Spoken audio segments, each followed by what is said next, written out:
In the first part of the discussion, they are talking about the course VJ will study. First, you have some time to look at questions 1 to 7.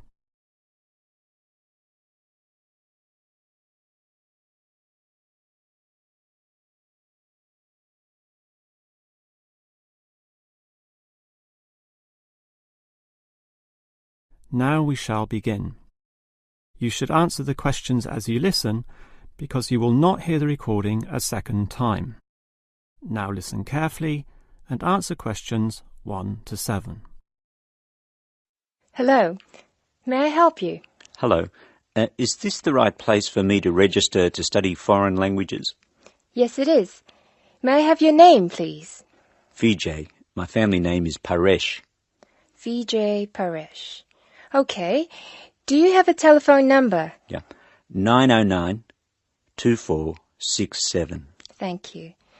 Now, which language would you like to learn? We offer French, Italian, Cantonese, Mandarin, Spanish, Portuguese. I'd like to learn Spanish, please. Okay. Our classes are conducted in lots of different places. We have classrooms in the city and here in this building. What's this building called? This is Building A. I work near here, so it'd be best to study in Building A. What time do you want to come to lessons? They go on for 3 hours and they start at 10 a.m., 4 p.m. and 6 p.m.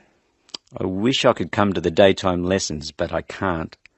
So 6 p.m, please. That's our most popular time, of course. Have you ever studied Spanish before? No, I haven't. We describe our classes by level and number. Your class is called Elementary 1. Okay. When will classes start? Elementary 1 begins, just a minute. It begins on August 10. Great. Now what else do I have to do? Before you hear the rest of the conversation, you have some time to look at questions 8 to 10.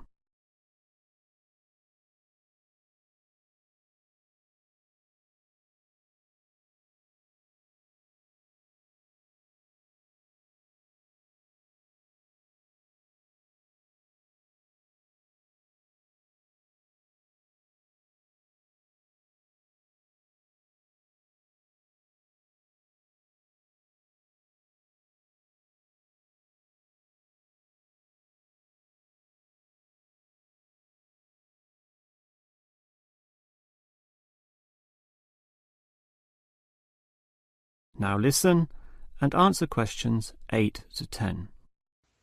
I'm sorry, Vijay. What were you saying? I wanted to know what else I had to do. Oh, of course. Please go to the building on the other side of Smith Street. I want you to go to the reception area first. It's just inside the door on the left as you enter from Smith Street. Give them this form. Okay. Do I pay my fees there? No, but the fees office is in the same building. Go past the escalators and you'll see a games shop. It's in the corner. The fees office is between the games shop and the toilets. Thanks. Where can I buy books? The bookshop is opposite the lifts.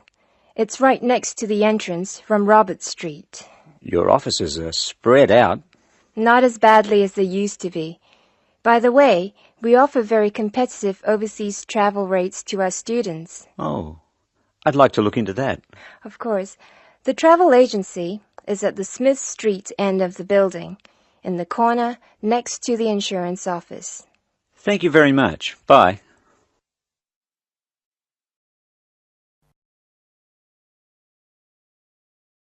That is the end of part 1.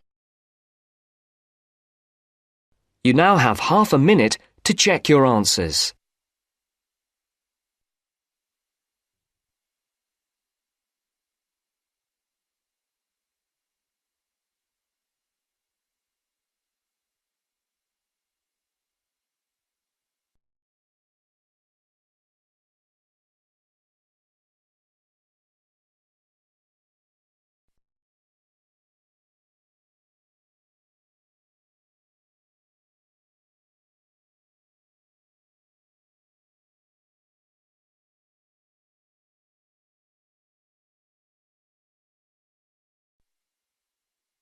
Now turns to Part 2.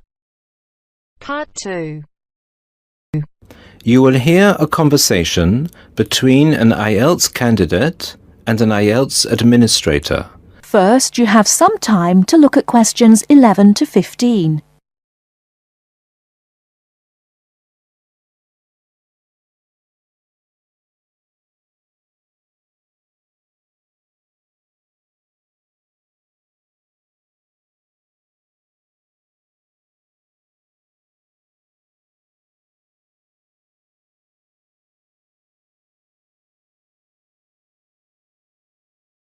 Now, listen carefully and answer questions 11 to 15. Good afternoon. I'm applying for a master's program at the University of Exeter in the UK. I'm planning to register for the IELTS exam at your centre next month. I have some questions I'd like to ask you before I register, if that's okay. Certainly. Would you be taking the academic module? I think so, but I'll have to contact the university just to make sure. You'll probably need the academic because most universities don't accept the general training. And anyway, the procedures to register for the exam are the same for both the general and the academic modules. Good. My first question is whether I sit all parts of the exam on the same day. I don't live here, you see. And for me, it would be more convenient to do all the papers on the same day. Unfortunately, the speaking part is scheduled for Thursdays, and reading, writing and listening tests take place on Saturdays. We can't change the days, I'm afraid. That's a pity. Well, never mind. What sort of documents do I need to bring in order to register? You'll have to fill in the IELTS application form and bring an ID, a copy of your ID, and 2 passport-size photos on a white background. Will any ID do? We only accept original passports and national IDs.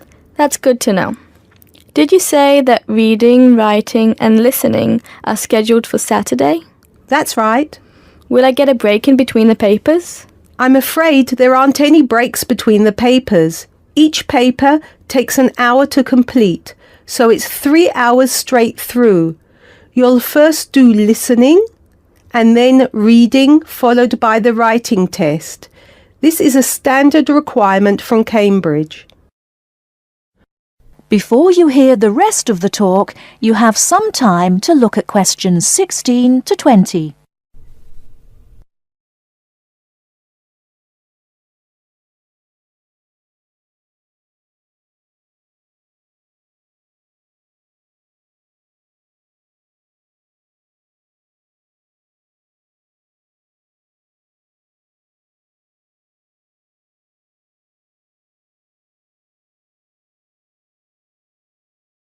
Now listen and answer questions 16 to 20. Okay, and how soon after the test can I pick up my results? It takes 13 calendar days for the results to be processed. Can you let me know how much it is and the form of payment? The examination fee is $200. You can pay by credit or debit card. We also accept checks. We only accept cash as a form of payment in exceptional circumstances. And one last question. Can I mail you the application documents? Certainly. You can send all the documents by registered mail to our address, 47 Clover Place, New Rochelle, New York. Could you spell New Rochelle for me, please? Certainly. NEWROCHELLE.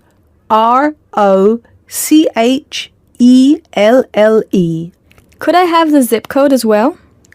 Sure. Our zip code is 10806.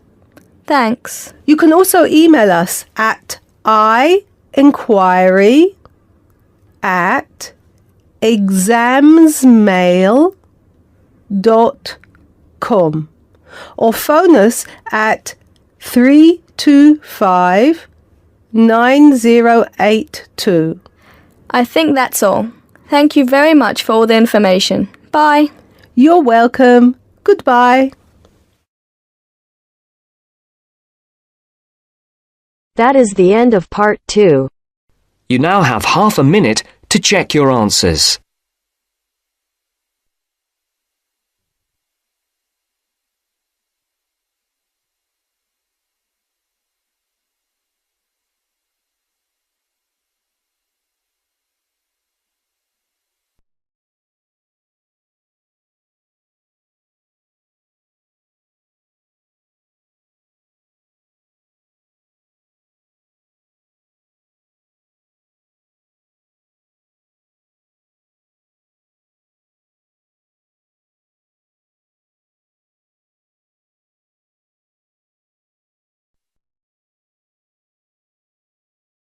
Now turns to part 3.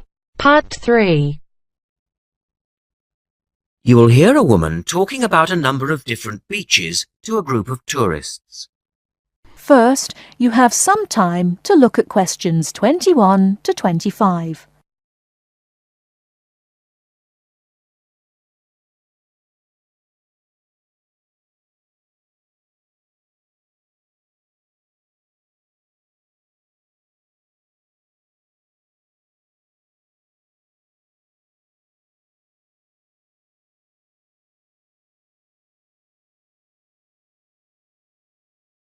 Now listen carefully and answer questions 21 to 25. Right, let's move on to the beaches here, which are absolutely beautiful. You do have over 100 to choose from. They're mostly sandy beaches and they vary from the largest, which is 2.5 kilometres long, to tiny sandy coves. But there are a few that I'd really recommend you to visit. So, looking at this pamphlet, first of all, there's Bandella Beach. This beach is 1 kilometre away from the old fishing village of Bandella, which is a beautiful spot. If you park in the car park behind it, there's a small path which leads down to the bay. It's very pretty because the whole beach is backed by pine trees, so it's very sheltered. The beach itself is very clean and the water is shallow and safe. That, together with the soft sand, make it an ideal beach for children and non-swimmers. A little further round the coast, again to the east, in the eastern corner of the island, is the spectacular Da Polata Beach, which is basically a long inlet. The land around this beach is marshland. It's all marsh, and there's a stream which winds through it, and the stream goes into the sea. And the beach has lovely pale gold sand. Access to this beach is quite tricky, and not for the less energetic.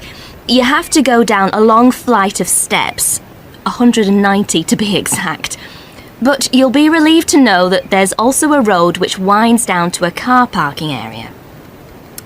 When you're level with the sea, there is a handful of shops and bars, and you can hire some beds and umbrellas. Continuing round the island, just past the tip of Calne, is the next beach I'd suggest you visit, and this is San Get. Why? Because there isn't a beach longer than this on the island. If you want to know, it's exactly 2.5 kilometres long, and that's a bonus because it means it never gets overcrowded. It has golden sand and clear blue water shelving into the sea. Before you hear the rest of the talk, you have some time to look at questions 26 to 30.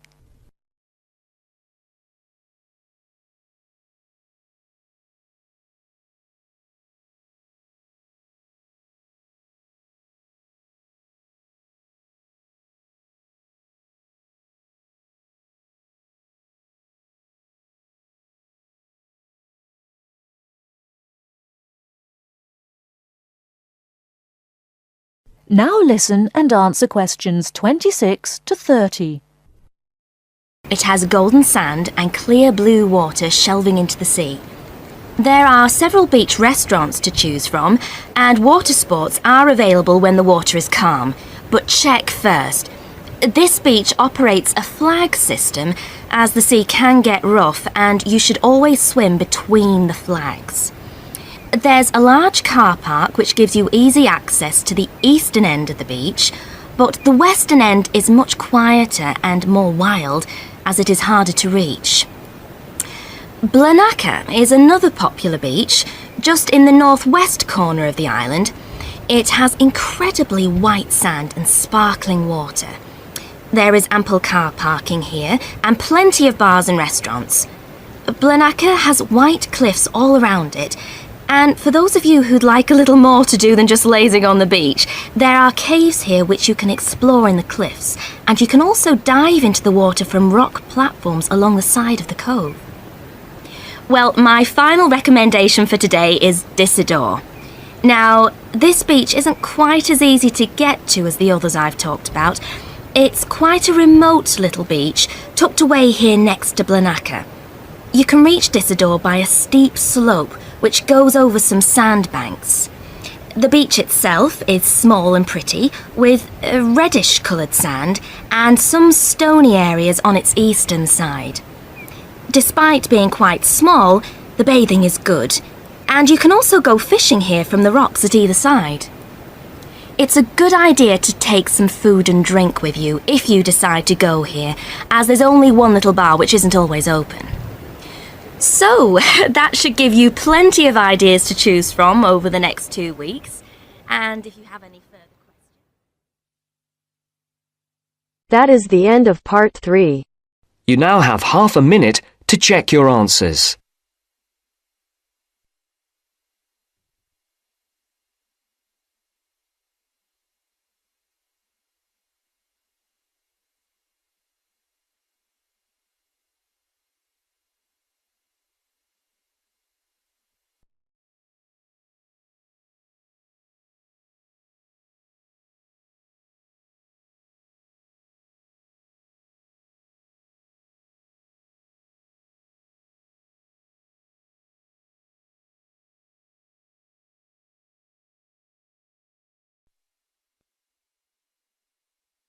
Now turns to part 4. Part 4. I've asked you here just to remind you about this Friday's field trip. First, you have some time to look at questions 31 to 40.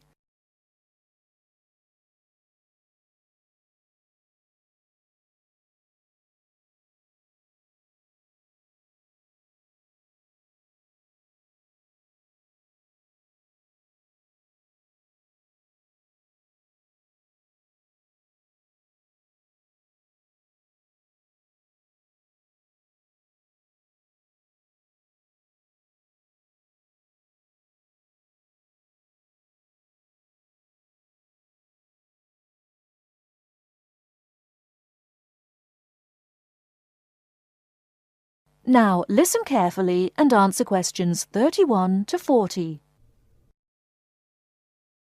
OK, I'd like to keep this meeting as brief as possible, as I'm sure we all have things to do. I've asked you here just to remind you about this Friday's field trip. This is the first of many field trips you'll be going on, so there are a few rules I'd like to make clear now. Most importantly, I want you all to remember that simply because you are leaving the college does not mean that you are not studying.